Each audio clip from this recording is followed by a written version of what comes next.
د کابل په نوي ښار کې د 200 میلیونه ډالرو په ارزښت لویه پروژه.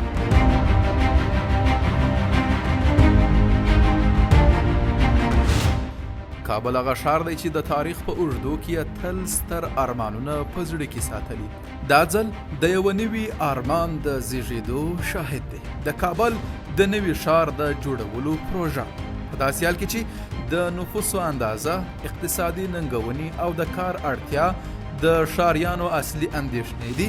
دا پروژه د افغانستان په ښاري او اقتصادي پراختیا کې د یو مهم بدلون په توګه وړاندیز شوې. د 200 میلیونه ډالرو پانګونې سره او د بنسټیزو بدلونونو لوی هدف د کابل نوی ښار د یو روښانه، ډیر ښکلی او هیلهمند راتلونکي ژمنه کوي. د یادونې وړ ده چې دا 200 میلیونه ډالره د کابل نوي ښار په لومړي فاز او دویم پړاو کې پلي کېږي.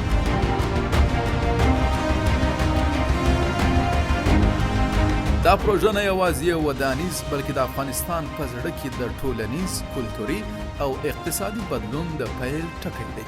سلام ګرانو دوستان، د 200 میلیونو ډالرو په لګښت د کابل نوي ښار د لومړي فاز د 2.6 بستي د تطبیق کار پیل شو. دا پروژه په کابل کې د نفوسو د شمېر د کمولو او د بیکارۍ د کمولو په هدف پلي کېږي. د دې پروژې څخه په ګټې اخیستنې سره به سلګونه زره کسانو ته د کار زمینه برابره شي. د کار جوړولو ستونزې به حل شي او په کابل ښار کې به د کورونو د کرایې لګښت راټیټ شي. دا پروژه به په سیمه کې د پراخ ټولنیز او کلتوري بدلون لامل شي. د ګولډن سټي ساختماني شرکت مسؤلین چې د 2.6 کڅوړې د تطبیق مسؤلیت پر غاړه لري، اعلان یې وکړ چې په دې پړاو کې به 50,000 د استوګنې کورونه جوړ شي او 30,000 کسان به له دغو کورونو ګټه واخلي. د دې ملي پروژې په پلي کېدو سره به زرګونه کسانو ته د کار زمینه برابره شي او د افغانستان په اقتصادي وده کې به مهم رول ولوبوي. د دغې پروژې ارزښت 200 میلیونه ډالره دی او ګولډن سټي شرکت په پام کې لري چې دغه پلان د خلکو په ملاتړ تطبیق کړي. د کرنې، اوبو لګولو او مالدارۍ وزارت خلکو ته ډاډ ورکړ چې د کابل د نوي ښار د زرغونتیا او ښکلا لپاره به اغیزمن ګامونه پورته کړي. د کابل والي هم د دې سیمې د بشپړ امنیت ډاډ ورکړی دی. په همدې حال کې د کرنې وزارت مرستیال وویل چې دغه وزارت به هڅه وکړي چې د نیالګیو په ایښودلو او د باغونو په جوړولو سره د کابل د نوي ښار ښکلا زیاته کړي. د کابل والي همداراز ټینګار وکړ چې په کابل کې امنیت ټینګ شوی، جرمونه کم شوي او هغه هیوادوال چې په بهر کې دي کولی شي په ډاډه زړه په دغه ښار کې پانګونه وکړي.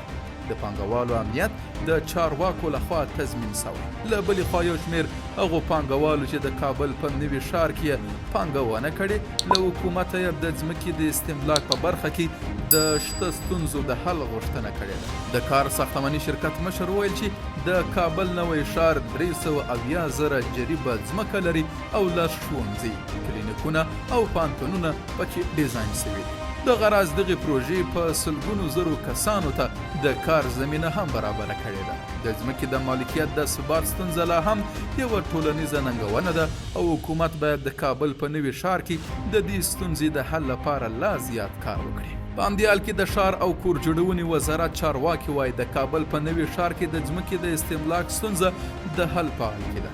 دغه وزارت سرپرست ویل موږ له تیرو 2 کلونو راهیسې د دغو ستونزو د حل په موخه کار کوو او هغه ښاریان چې په دې برخه کې ځمکې او کورونه لري بلنه ورکوو چې دغه وزارت ته ورسي او خپلې ستونزې مطرح کړي. د سړکونو جوړول، د اوبو د ستونزو حل او د ریل پټلۍ جوړول د روانو فعالیتونو څخه دي. همدارنګه د دې پروژې په چوکاټ کې د ځمکې ستونزې هم حل شوې دي. د ښار او کور جوړونې وزارت د چارواکو د معلوماتو له مخې د کابل نوي ښار پروژه به په راتلونکو 10 کلونو کې په 2 پړاوونو کې پلي شي. د کابل نوي ښار پروژه نه یوازې یوه ساختماني پروژه ده بلکې د افغانستان د روښانه سبا ژمنه هم کوي. یو داسې ښار چې عصري کورونه، په زړه پورې شین چاپیریال، بې شمېره کاري فرصتونه او باثباته امنیت د زرګونو خلکو لپاره د ښه ژوند پوره کولو لپاره لاسونه سره یو ځای کړي. دا پروژه د دې هوډ څرګندوي چې نه یوازې دا چې ننګونې له منځه وړي بلکې د هېواد د پرمختګ او سوکالۍ لپاره نوې لاره هم جوړوي. د کابل نوی ښار هغه ځای دی چې هیلې او ارمانونه په حقیقت بدلیږي.